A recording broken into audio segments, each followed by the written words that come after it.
MPPSC learner के इस platform पर आप सभी का स्वागत है। दोस्तों, जैसे कि आप सभी जानते हैं कि मध्य प्रदेश लोक सेवा आयोग ने एक बार फिर से अपना कैलेंडर जारी कर दिया है और इस कैलेंडर के अनुसार अगले 5 से 7 महीनों में आपके 2 प्री होने वाले हैं। तो दोस्तों, आप सभी बिल्कुल कमर कस कर तैयार हो जाइए और अपने एग्ज़ाम की तैयारी में जुट जाइए। ये जो ऑनलाइन प्लेटफॉर्म चैनल है, ये प्लेटफॉर्म चैनल हम आज से एक बिल्कुल नए तरीके से शुरू करते हैं। वैसे तो हम सभी जो भी इस एग्ज़ाम की प्रिपरेशन कर रहे हैं, सभी कहीं ना कहीं इसके सिलेबस को देख चुके हैं, लेकिन फिर भी मैं एक बात चाहूँगी कि एक बार आप लोगों को फिर से एक नई शुरुआत शुरू से शुरू करें। इसके पहले मैं आप लोगों को बता दूं कि ये जो चैनल है, माफ़ कीजिएगा, बीच में कुछ इशू हो गया था। ये जो मध्य प्रदेश लोक सेवा आयोग ने जो अपनी प्रारंभिक परीक्षा की तिथियां घोषित की हैं, जो आप लोग पहले ही कैलेंडर में देख चुके होंगे। तो जो राज्य सेवा की जो प्रारंभिक परीक्षा है 2023 के लिए, वो होने वाली है दिसंबर में, 17 दिसंबर को। और इसके साथ ही राज्य सेवा प्रारंभिक परीक्षा 2024 की जो होने वाली है, वो होने वाली है 28 अप्रैल को। तो क्यों ना हम इस शुरुआत को नए सिरे से शुरू करें। तो इसके लिए सबसे पहले मैं आपको शॉर्टकट में प्रारंभिक परीक्षा की और मुख्य परीक्षा की जो जानकारियां हैं, वो जानकारियां मैं आपको दे दूं। जैसे कि आप सभी जानते हैं कि एमपीपीएससी की जो परीक्षा है, वो 3 चरणों में पूरी होती है। ये आयोग के द्वारा जो परीक्षा योजना लागू की गई है, उसमें से मैं आपको बताना चाहूँगी कि राज्य सेवा प्रारंभिक परीक्षा जो होती है, राज्य सेवा की जो परीक्षा होती है, उसके 3 चरणों में पूरी होती है। वो जो पहला चरण है, वो पहले चरण में आप देखेंगे कि पहली चरण जो होती है वो प्रारंभिक परीक्षा की होती है। और जिसमें कि आप देखते हैं कि वस्तुनिष्ठ वाले प्रश्न आते हैं, जिसमें आपको 4 ऑप्शन दिए होते हैं। उन चारों ऑप्शन में से आपको ओएमआर शीट पर एक ऑप्शन को फिल करना होता है। दूसरी परीक्षा, जब आप इसमें क्वालिफाई हो जाते हैं राज्य सेवा प्रारंभिक परीक्षा में, तो जो दूसरा चरण आता है वो होता है राज्य सेवा परीक्षा की मुख्य परीक्षा के लिए, जो कि एक लिखित और वर्णनात्मक परीक्षा होती है। और फिर जब आप इसमें क्वालिफाई हो जाते हैं, तो फिर आपका तीसरा चरण होता है, वो चरण होता है साक्षात्कार का, यानी कि इंटरव्यू का। अब आगे मैं आपको बताना चाहूँगी कि राज्य सेवा जो प्रारंभिक परीक्षा है, उस प्रारंभिक परीक्षा में भी आपके 2 पेपर होते हैं। मैं आपको ज़ूम करके इसको दिखा रही हूँ और आप ये देखेंगे कि इसमें 2 पेपर होते हैं। प्रथम प्रश्न पत्र होता है सामान्य अध्ययन का, जो कि 2 घंटे का होता है और 200 अंक होते हैं। लेकिन इसमें कुल मिला के 100 प्रश्न होते हैं और हर एक प्रश्न के 2 अंक होते हैं। और सबसे अच्छी बात यह है कि अभी तक राज्य सेवा प्रारंभिक परीक्षा ने इसमें कोई माइनस मार्किंग नहीं की है।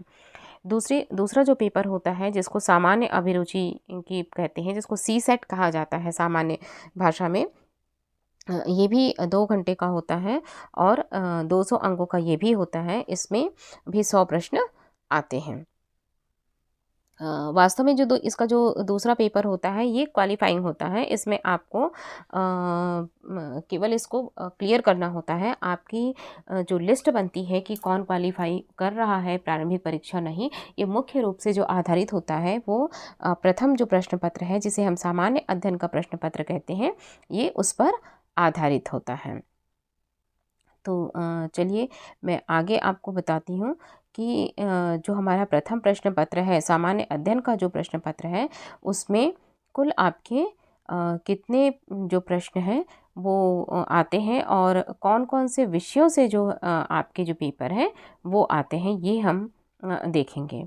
हम चलते हैं स्लाइड 2 की ओर। इसमें भी कुछ सामान्य आपके निर्देश लिखे हुए हैं। हम सीधे आ जाते हैं कि जो प्रारंभिक परीक्षा है, राज्य सेवा प्रारंभिक परीक्षा है, इसका जो प्रथम प्रश्न पत्र है सामान्य अध्ययन का, उसमें कौन कौन से विषयों से संबंधित आते हैं। तो सबसे पहले मैं आपको ये बता दूंगी कि कुल मिलाकर के 10 यूनिट से आपके प्रश्न पूछे जाते हैं। कुल 10 यूनिट है। आपको पहले मैं बता दूं कि इस प्रकार से ये कुल 10 यूनिट है। अब हम प्रत्येक यूनिट का अगर देखना चाहें कि हर एक यूनिट में क्या क्या दिया है, तो सबसे पहले है मध्य प्रदेश का इतिहास। मध्य प्रदेश का इतिहास जिसके अंतर्गत मध्य प्रदेश की संस्कृति और उसके साहित्य से जुड़े हुए प्रश्न होते हैं। दूसरा जो यूनिट होता है वो भारत का इतिहास है। तीसरा जो यूनिट है वो मध्य प्रदेश का भूगोल है।